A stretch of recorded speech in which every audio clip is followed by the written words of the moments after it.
forking shirt balls. That's Pockets Full of Soup. I'm your host, Jared Petty. I'm joined today by Jayme Figueroa. Jayme Figueroa, my friend. Yeah, my friend. Oh, I'm your friend. We are friends. Yes, we are. Jayme, where do folks know you from? They don't. They don't? I don't think they should. Surely not. Why should they not know you? Because I don't normally do something like this. I don't. Well, is this your first podcast? This is my first podcast. Well, welcome, and thank you for coming on Pockets Full of Soup. Here's the nice thing about the Pockets Full of Soup community. Nice people.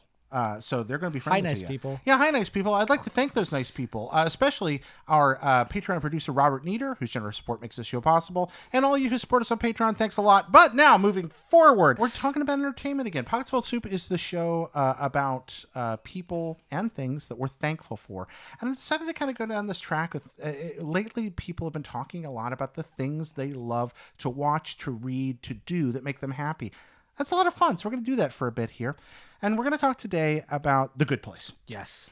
If you're not watching The Good Place, well, your life could be a little brighter maybe if you were. A lot brighter. A lot brighter. I didn't know how much brighter until I watched it. So, Jayme, we're going to divide this episode into two parts. The first part is going to be our kind of safe, non-spoilery area where we're not going to talk about what comes at the end of season one, That's for so example. hard, yeah, okay. and some of the turns the show takes. But then we're going to open it up in a few minutes. Okay. So right now, folks, you're pretty safe.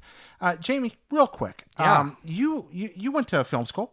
Kind of, right? yeah. I went to NYU. Yeah. Yep. You went to NYU, did studied film. stuff. Yeah. You enjoyed it? I did. It was great. Why did you choose to do that? Because I... The story is actually really funny because I went to NYU as a pre-med major. This is probably really boring for you people on the internet, so I'm going to keep it really quick. So I went as pre-med, and I was like, oh, I'm going to go be a doctor or a scientist. No, nothing against people who are doctors and scientists. You're awesome. But it wasn't for me. Physics is really hard. Yeah, I don't know physics if you've takes tried work. physics, and Calc 3 is really hard. So I had this like epiphanous moment where I was like, what do I really love? What do I want to focus on? And it was film and TV and video games. Okay. And NYU has a program where you can study these things. And I was like, okay, well, yeah, let's just do this. I don't know what my career is going to be, but I'm really unhappy. So I'm going to learn about, critiquing and creating these, amazing works of what I consider art. Did you have any clue what you might end up doing? No, not at all. Did you dream of being a TV writer and I piloting wish. your own series? Yeah. I took a bunch of TV writing classes and, sitcom writing classes and, production classes, things like that. It was awesome. Yeah. Let's talk about this show, The Good Yeah, Place. The Good Place. Here's your elevator pitch here. You're trying to convince your friend. Let's pretend, these friends out here, Yeah. these good people in the community. They want to know, why should I care about another TV show? Well, I'll give you the pitch that was given to me by you and Cooper and my good friend Val, who's trying to get me to watch The Good Place. It's Mike Schur. Okay. Of Parks and Rec. Yep. Right. So if you like Parks and Rec type of shows, which I'm a big fan of, this might be your flavor. But the way it was positioned to me is, do you want to feel really happy? And it has one of the best twists ever seen on television at the end of season one. Those were the only two things that were told to me. And Makes then you feel happy, and there's a good twist. And there's an amazing twist. And I had a flight to New York, a 6-hour flight. Yeah. And on Netflix, it's really accessible. You can download the shows on Netflix. Yeah. So I downloaded all the shows on my iPad and just watched it straight through on the flight, and I fell in love. Like, you watched the whole. I watched the first series. 10 episodes straight through on the flight. Okay. Like, didn't know anything, knew nothing aside from what those two main talking points that I just And told it drew you. you in. Oh, Now- I was in love. You love now, and people talk a lot about the fact, what about twist-oriented shows? A lot of television right now is twist-oriented. Yeah. They're trying to surprise you. You watch Westworld, the show I really enjoy. Oh, yeah, great. But there's constantly like, oop, we gotcha. yeah. Oop, we gotcha.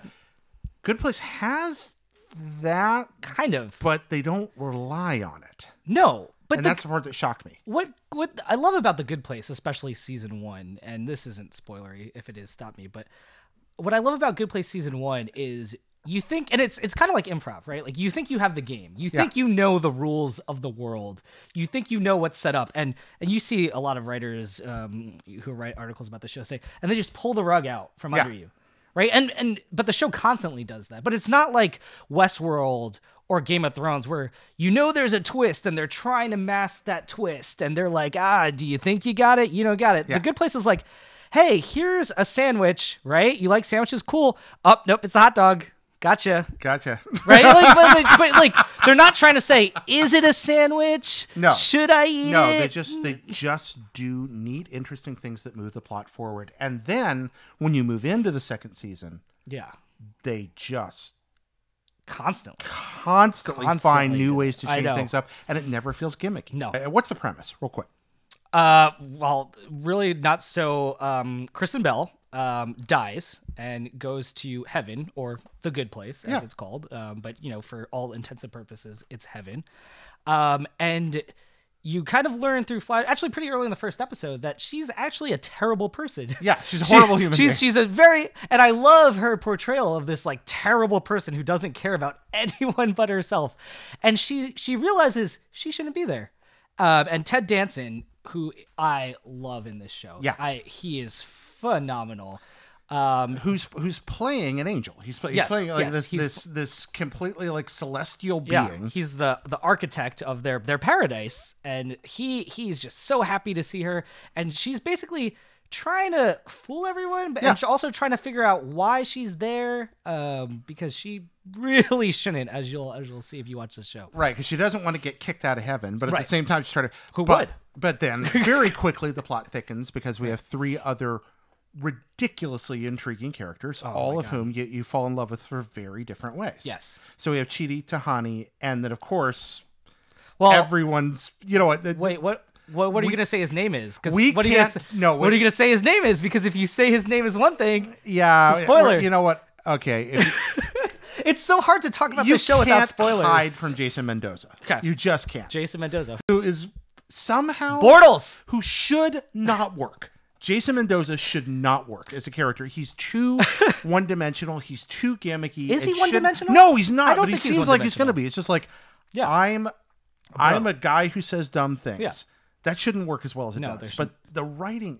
Good Lord, the writing on this show is good. But also the delivery. I mean, the guy that plays Jason is just incredible. Yeah, there was an article that just came out where he did a whole deep dive on, like, talking about, like, what it's like to...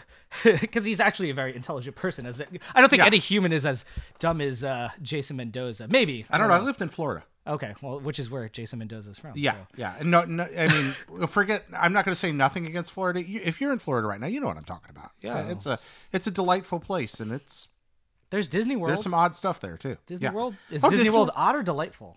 Disney World is odd and delightful. Yeah, there's a lot to love about Florida. I mean, there's a billion things to love about Florida. But they're back on track. See, this is why I host a ridiculous show. No, it's good. But we do have these guys. We have Jason. We have Tahani. We have Chidi.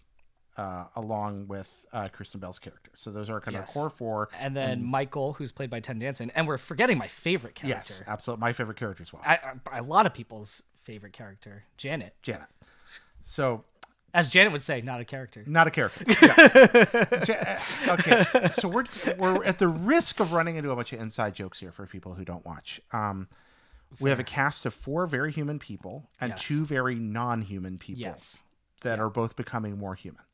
Yes. Well, yeah. And and that touches a lot on what makes this show and I think almost universally appealing. It is ultimately a show in a very optimistic way that is about trying to become better. Yeah, that's what I love. Like, and that's why I think this show's so relatable, right? And I think that's because we all, I would like to say most people, are in that same predicament, right? Like, we're all here trying to be better people, right? Like, we're all every day trying to be better, and I think that's why this show is so successful and why so many people like it and instantly relate to it. Because yes, it's like a fantastical premise and there's some really ridiculous things like flying shrimp in the air, and that's in the pilot, so that's not really spoiler. No, we're going to move into spoiler territory. Yeah, I think everyone can relate to like the core motivations of all these characters, which is like, I realized maybe that day I wasn't my best, or really that moment was my best, but I want to be better. I'm striving to be better. I'm striving to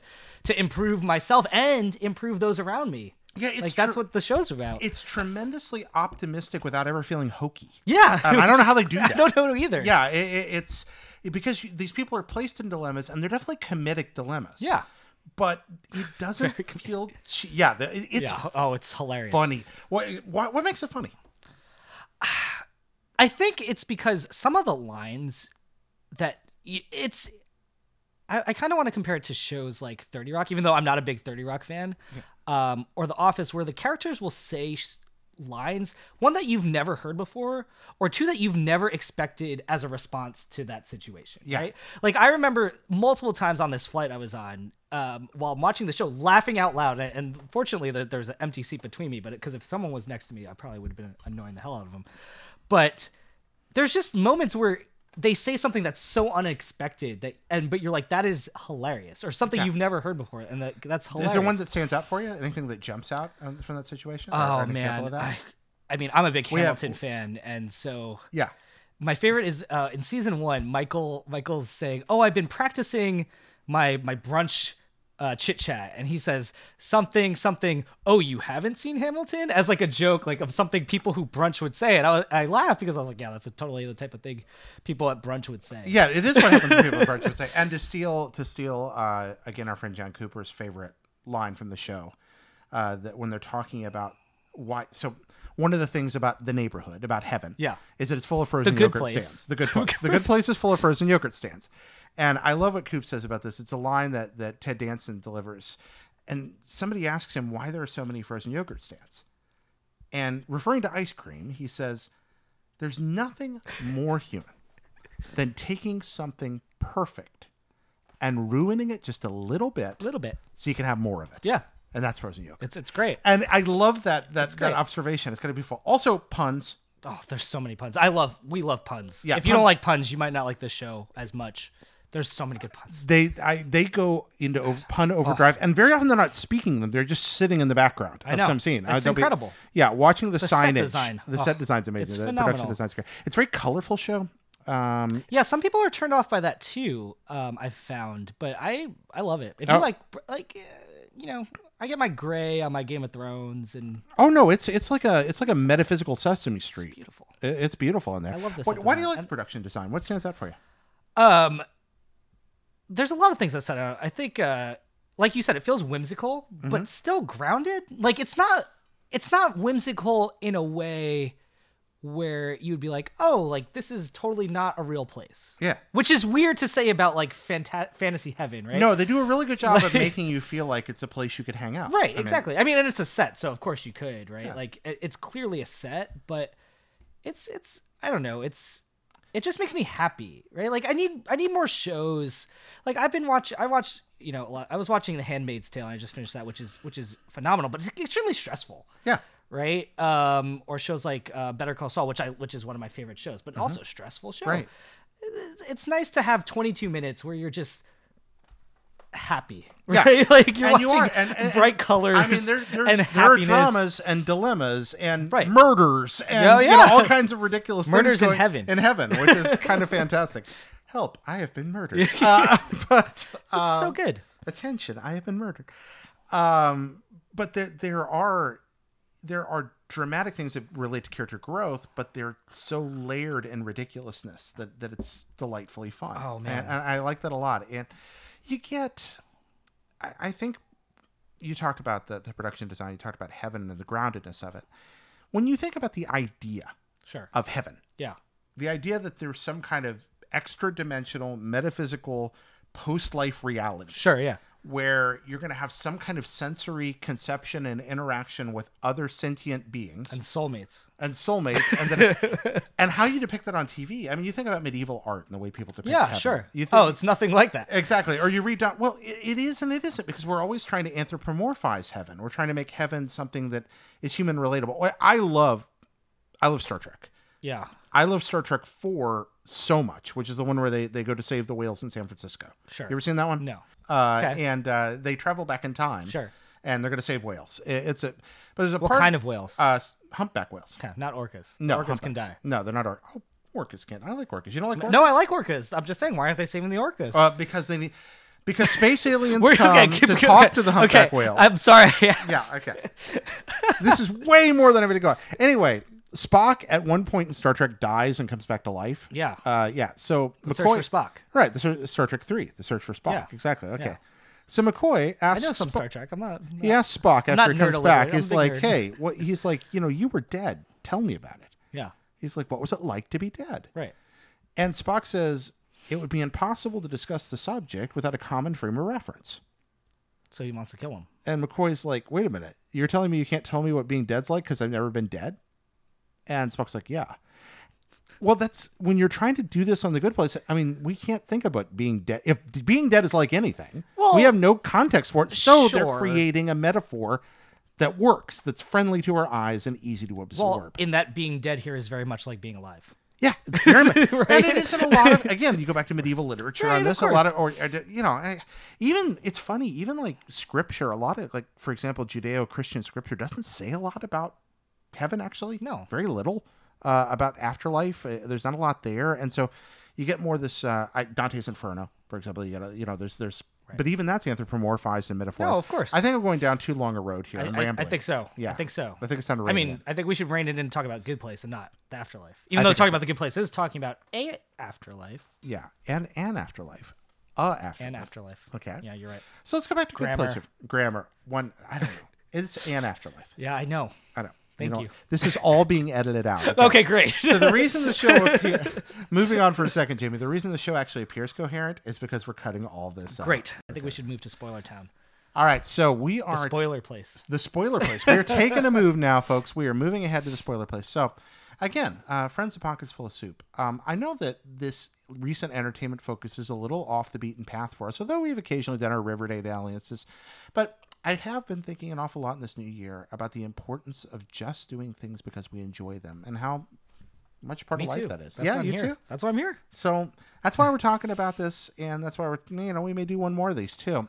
But it's time to get to Spoiler Town. So it's up to you if you want to hang around or not. I don't mind spoilers, so, I don't mind being spoiled on stuff. I do. But please be, you do. I hate spoilers. If you don't want to know any more about The Good Place and just want to go watch it or something, this is the time to turn it off. Otherwise, we going into Spoiler Town. Yeah, because anyone who knows me knows I'm really bad at keeping spoilers. So are you? Yeah, I didn't know that. I spoiled a Star Wars movie for my boss.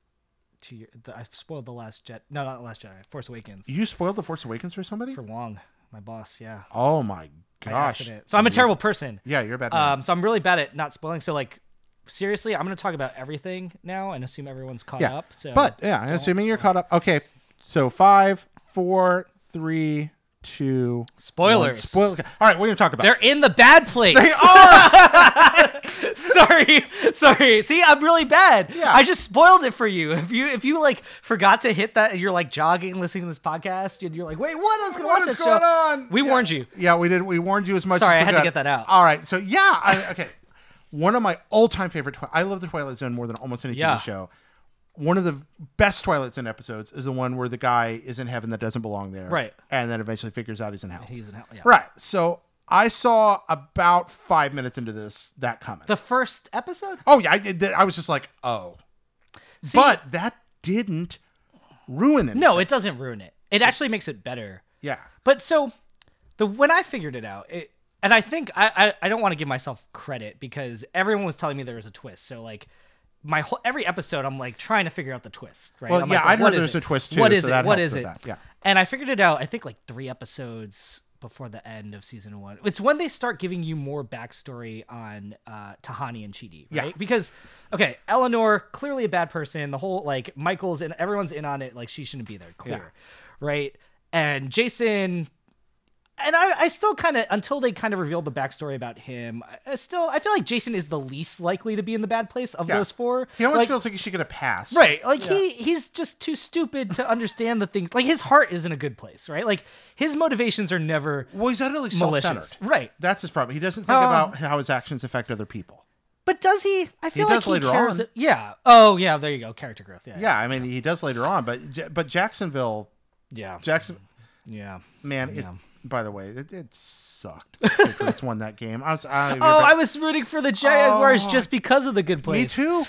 That day we were all Jason Mendoza. We were all, yes. I was yelling Bortles every time they scored a touchdown. Jake Jortles. But back to my point was that, like, when you learn more about Chidi and Tahani's backstories, that's when you're like, there's no way these 2 people also got into the good place. Yeah. And that's when you're like, wait, are they they're in the bad place? And and it's there for all of them to figure it out, which is great because when you have all the reboots, and the fact that they've lived their lives over and over and over. And at one point, Jason figures it out. I know. and Michael's like, Oh man, Jason! Like he's just so Jason, disappointed so that the low. stupidest person in the probably the universe figured out that they were in the bad place. That's my one of my favorite things about this show is the season 2 premiere, because I finished season 1, and then I had to take some time and get to a place where I could watch season 2, which was back home on my DVR. I know that's a stupid point, but my favorite thing about season 2 is the season 2 premiere is that's what I thought all of season 2 was going to be.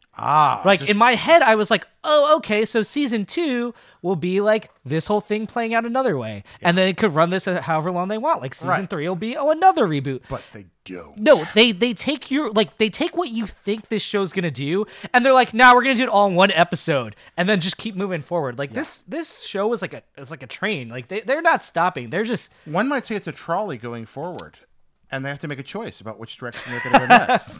They solved that one. They did solve that problem. That's true. So let's get into specifics. Like, let's talk about specific things. One of my favorites. I'm actually just going to leap in with it. But I didn't know I was going to see another final Sterling Cooper moment on television. I love Mad Men. You love Mad Men. I love Mad Men.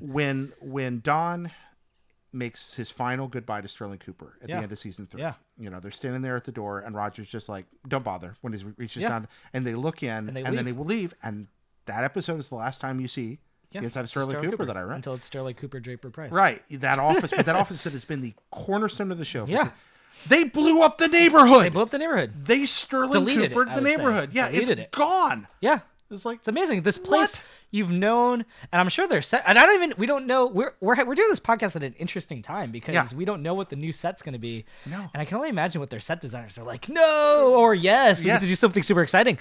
But yeah, I love that they did that. This show's not afraid to abandon anything. Yeah, and that as long as you've got good ideas to move toward, I would rather a show not be afraid to abandon anything and keep trying new things than watch it get stuck in the same rut. You were talking about how much television there is right now. I kind of disagree when people talk about this being the golden age of television. Really? Okay. Yeah. There's a lot of great TV right now. But I do think that we're going to look back on some of this and go, the production value was really high, but fundamentally we're still watching slow soap operas a lot of the time. I don't know. Have you watched Mr. Robot? Okay. I'm not saying everything. But I think the example I immediately lean toward is something like Game of Thrones, which... Really, after its first couple of seasons, not all that much has happened. It's slow. It's not as slow as Dragon Ball Z, but it's slow. It's really slow. It's every... I hope that's the first time anyone's compared Game of Thrones to Dragon Ball Z. I don't think it is. It's slower than a 1980s primetime soap opera, and that's pretty slow. Is it? Yeah. Yeah, you're watching Dallas. More happened on a Dallas episode than happens on a Game of Thrones episode. Was great back in the day. Oh, I love Dallas. It's one of my all-time favorite TV shows. Dallas. I still love it. Dallas and the Young and the Restless, I am in. But that's all other. Anyway. All right. So back to The Good Place. Yeah, I think. Well, that's part of what I love about The Good Place is because the pacing is phenomenal, right? Like, I feel like you're right in making a lot of good points. That a lot of people probably feel that shows are too drawn out, or shows are always leaving you on a cliffhanger, and you have to wait till next week, and you're getting one. Tiny narrative across an entire season of 20 something episodes. The Good Place does not do that. They don't waste any time. There's so much growth narratively in each character is growing so much each episode. You're learning more about the world they're in and the situation. It moves at a very quick pace. And they aren't really cliffhangers so much as enticements. Yeah. That's when you come into the mid-season finale season 2, Sean's like, shut the door, have a seat. Yeah.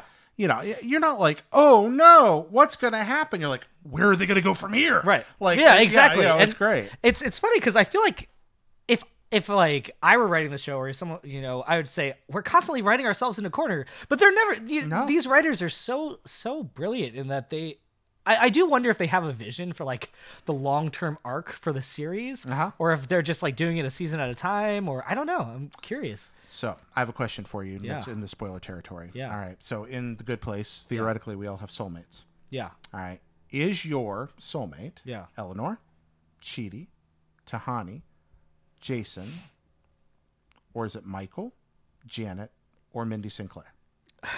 Mindy Sinclair. Oh God. Well, then my question is, are we defining soulmates as I think this you're asking me such a philosophical question, because the question is soulmates someone who is most like you? Yeah. Or is soulmate someone who is most likely to complement you and your flaws? Well, the soulmate appears to be something created by the bad place to manipulate these people. Yeah, but true. What if we get to the good place and we find out there really are soulmates? You know, that's one of the things I've It's gonna be wondered an about. awkward conversation for our significant others. Exactly. What if Eleanor and Chidi finally do get back together, get to the good place, and discover they have soulmates waiting? Oh man, that's actually that would be a great plot they're for gonna have to season deal 3. with that. Yeah, is there going to be something like that? You don't know. I don't know. I'm avoiding your question because I don't know how to answer it, because I have different answers depending on the definition of the question. Then I suggest you pick your own definition and then pick your soulmate. I would love my soulmate to be Janet because she is the best. You and I have why is Janet the best? Because she is actually, I don't know if she would be the best person to date, to be honest. I think she is the best character because she is endlessly entertaining, and Darcy Carden's a phenomenal actor. But it's funny because I think we don't know Janet. What's great is Janet is discovering herself, and we're learning who Janet is at the same time that Janet is learning who she is. Which is kind of how life works for us, right? Yeah, that's true. We're just not as self-aware of it because we're not. Janet's literally an analytical being, right? So she's having to endure all of this, and she's surrounded by people that are befriending somebody that was never really meant to be befriended. Right. I mean, sometimes I wonder if this whole thing's about Janet. I would love. I think Janet should be the main character. I think it's about Michael, but I don't know after last episode. Yeah, who knows anymore? I mean, Michael. It's an ensemble cast, but I think Michael gets Michael and Janet get the best lines. Oh yeah, well Janet gets the best lines. Yeah, Michael, you're right. Michael gets some really good ones. Michael gets some really good lines. Janet, Michael, and Jason. Jason gets a lot of good lines when they're doing the roast. Oh, so and Jason's throwing in he's just throwing in parts of jokes that don't exist after they're done. He's so he good. Gets a lot of good stuff. But Janet does get a lot of great lines. Michael gets a lot of great lines. Although some of the show's best metaphors come from Eleanor. The show's really good at similes and metaphors.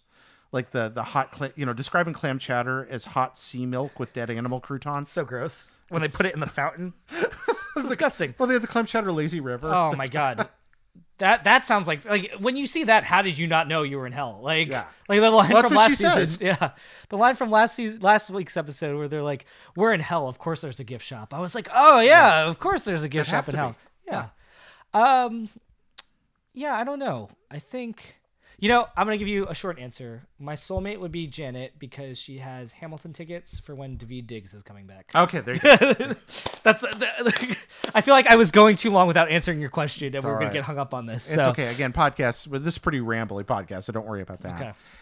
All right, so of all the we could have talked about anything. This is a show where people come on and they talk about families, they talk about love and loss, they talk about joy and happiness. Yeah. You wanted to talk about this TV show. Yeah.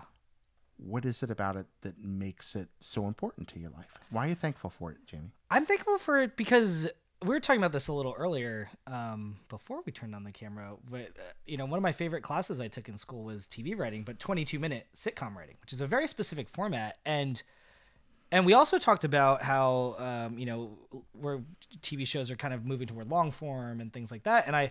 And for a while, after shows like Parks and Rec and The Office finished, I was like, oh man, they don't really make shows like this anymore. Like, when was the last time I turned on NBC on a Thursday to watch a TV show live? Like, it's been years until The Good Place. Yeah.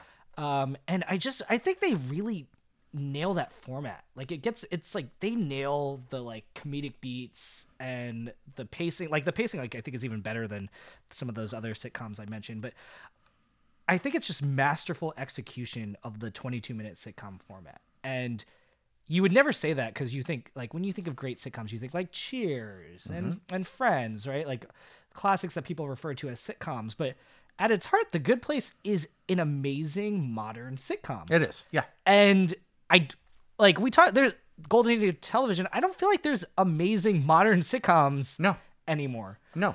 The point of a sitcom, and this is, my TV writing professor would say this was, oh, your rice is done. That's okay. Keep going about the TV writing professor. What my TV writing professor would say, at the beginning of our classes, your job as a TV writer is to make someone happy for 22 minutes and make them forget about all the troubles in the world, all the things that are making them miserable. They come home from a hard day of work or a hard day of whatever, and you want them to be happy and entertained and to laugh for 22 minutes. And The Good Place does that in spades.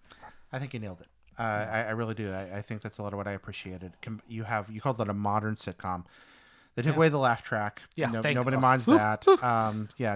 But that's such a, beating up on laugh tracks is old hat at this point. But they created a continuity that advances the characters that's still episodic and still makes you feel good every time. And so good. You're learning things along with them, and you're happy when they learn things.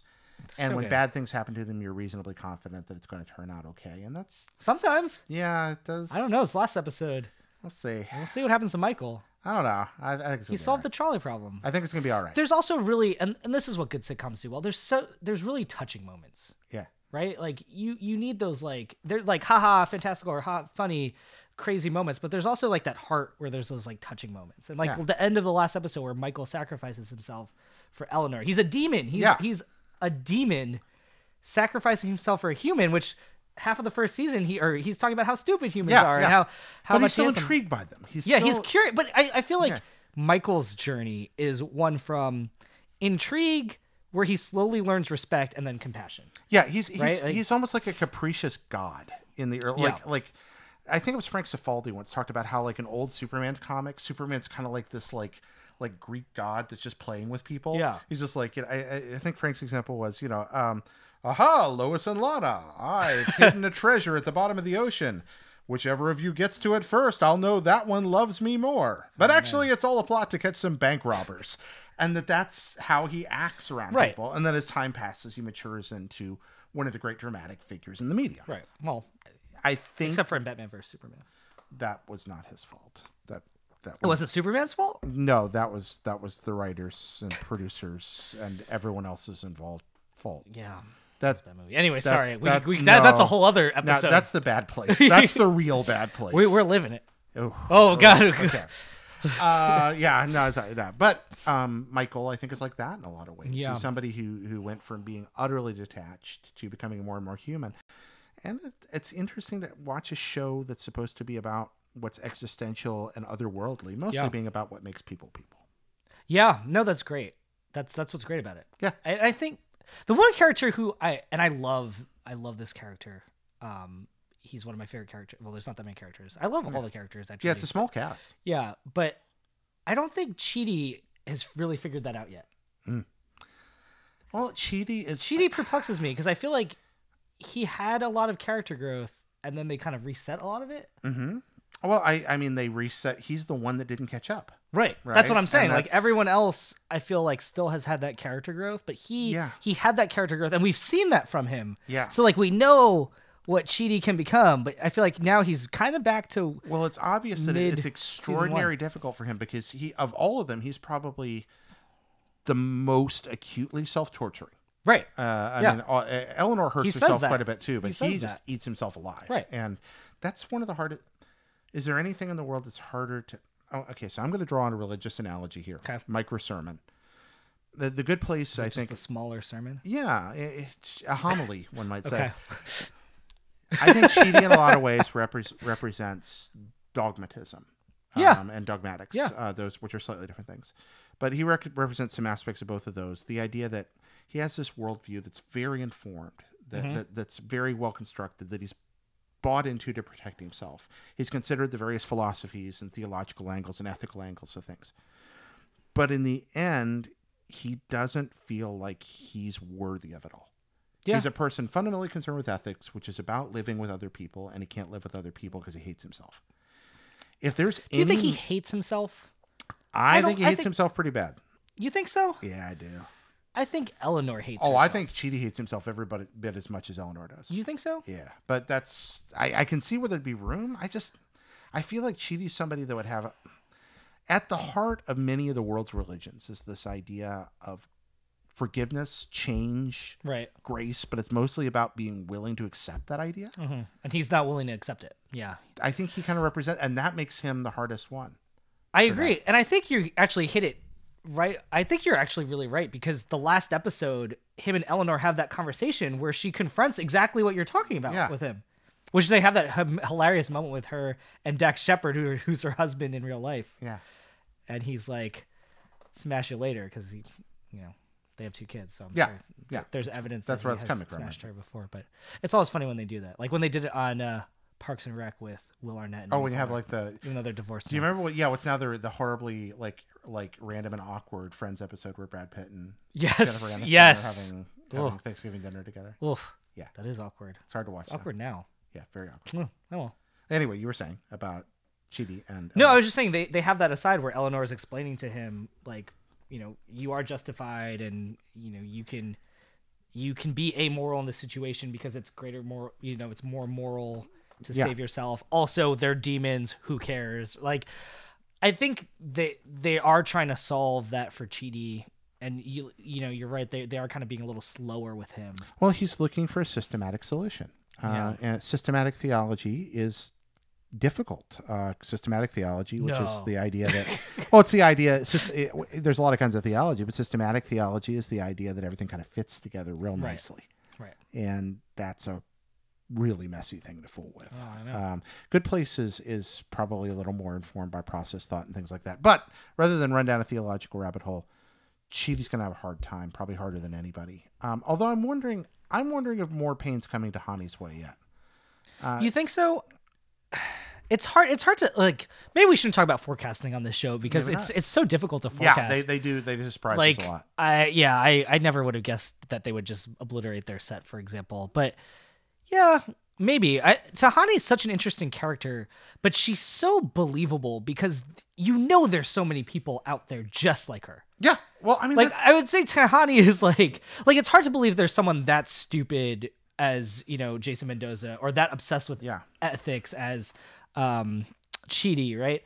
But I feel like Eleanor and Tahani are like very believable because you've seen those people. Tahani is like she's like an exaggeration of every middle child. Yeah. That's ever lived. Yeah. And I like that about her. I think I was talking about hating yourself. I mean, I'm casting some of that on Chidi. I'm projecting. But we can do the same thing with Eleanor. We can do the same thing. We're all stupid. We're all jealous. Yes.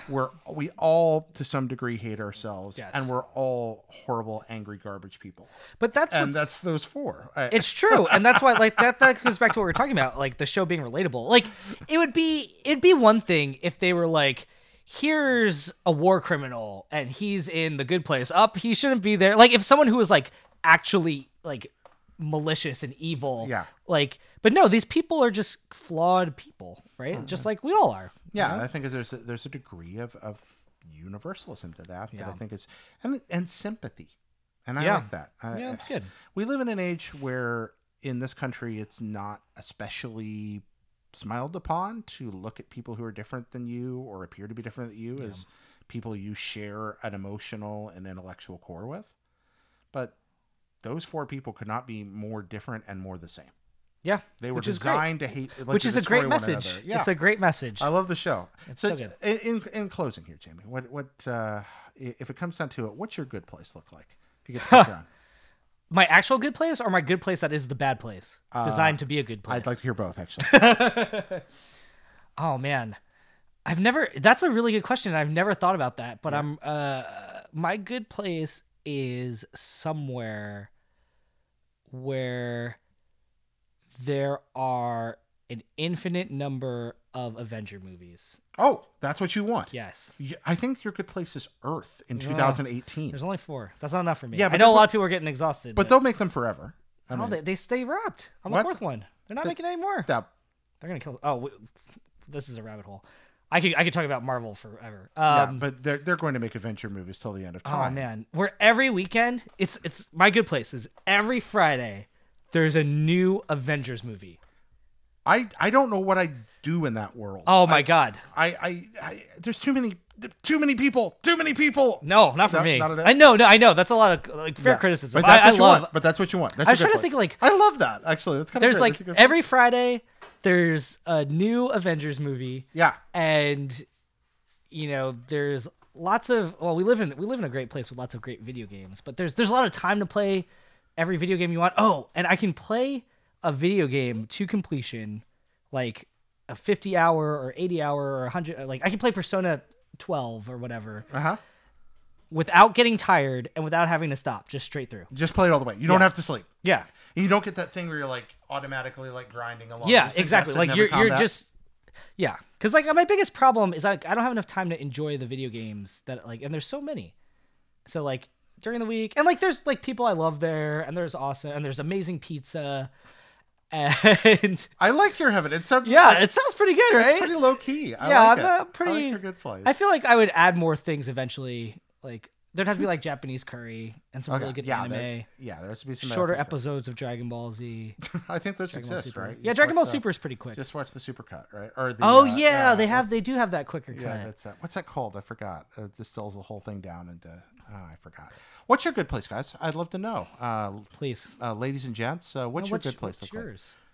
Oh, what's mine? You can't just you're trying to wrap up. You can't wrap up. No, you gotta answer the question now too. Question. What's your good place look like? You know, I've thought about this a lot. So that's unfair. From a purely selfish perspective, if I'm just being materialistic, if I'm not, because there's a part of me that really does just love the idea that maybe the good place is just a place where you and God are kind of in the same spot, and that's enough. You know, where that longing and pain of something doesn't feel quite right inside me is gone, and I'm just content and at peace. That sounds nice, but also, my good place. That makes my answer sound real stupid now. No. Well, wait. I sound like a Jason Mendoza my answer. You just wait, because my real answer is video games and movies is a big like Scandinavian-esque cliff out over a like stormy, windswept, cloudy sea. Yeah. Like far off from the rest of heaven, where people can come walk and like say hi if they want, and I can go like walk down. And way up on this eyrie above like the sea on this rocky mountainous coast, I get to be a big blue dragon. And Blue Eyes White Dragon? Huh? A Blue Eyes White Dragon? No, just a big blue dragon. It's a Yu-Gi-Oh reference. Yeah, I know. Sorry. And I fly around, and I dive under the ocean, and I fly above the clouds, and I just hang around and do dragon stuff. Okay. And then when I'm tired of being a dragon, I turn back into a person, because dragons can do that, and hang out in my little cave and read books. That's pretty cool. And then every now and then I fly back to like heaven and hang out with everybody else, and then I go back off to my little coast and do my thing. Right. I can't think of anything on earth that would make me happier than being a dragon. I mean, that's pretty dope. That's what I want to be. That's what I've been. But I can come over and be like, "Hey, Jared, the new Avengers is out. Let's go watch it." Yeah, okay. And then I just cool. Polymorph down into it. Awesome. Yeah, so. Cool. Also by Blue Dragon, I don't know if I breathe lightning D&D style or not. I don't think it's really quite that. But D&D. You breathe whatever you want, right? It's heaven. Yeah, it's pretty great. It's a good place. I'm good with it. It is the good place. But that's why I want to be a dragon. Yeah, it'd be cool. That's good. Thanks, Jayme. This meant a lot. Thank you, Jared. This was fun. People want to follow you. Where can they do it? I am at One Winged Kefka on Twitter. Of course you are. Yeah, I'm not really big on promoting myself on things, so I made like a handle that was inspired by two of my favorite Final Fantasy characters back when I was like 16, and I just kind of stuck with it. You're a separate Kefka? Just kind of it's like Sephiroth and Kefka. Yeah. One Winged Kefka on Twitter. So that's the final boss of like Final Fantasy 6.5. So, yeah, exactly. Okay, there you go. That's where you can find me. All right, coming to Dissidia next week. Maybe that's what they called that weird like N64 demo of Final Fantasy like after 6 and before 7. Remember that? Man, Square Enix, if you're listening, put a one wing. Well, Kefka technically has one wing. I think it kind of does. Okay. Or 5. So, I don't know. Anyway, that's where you can find me on Twitter. The One Winged Kefka. I'm sure you'll post it in the post accompanying this podcast. Folks, thanks for watching and listening. We'll see you next time. I hope every day is a good place for you. You know what? I just screwed that up. But never mind. No, it's just like that episode where Michael's like, the good place was the bad place all along. No, being with you is the real bad place. And they're like, what? See, you're supposed to fuck it up. Bye. Bye.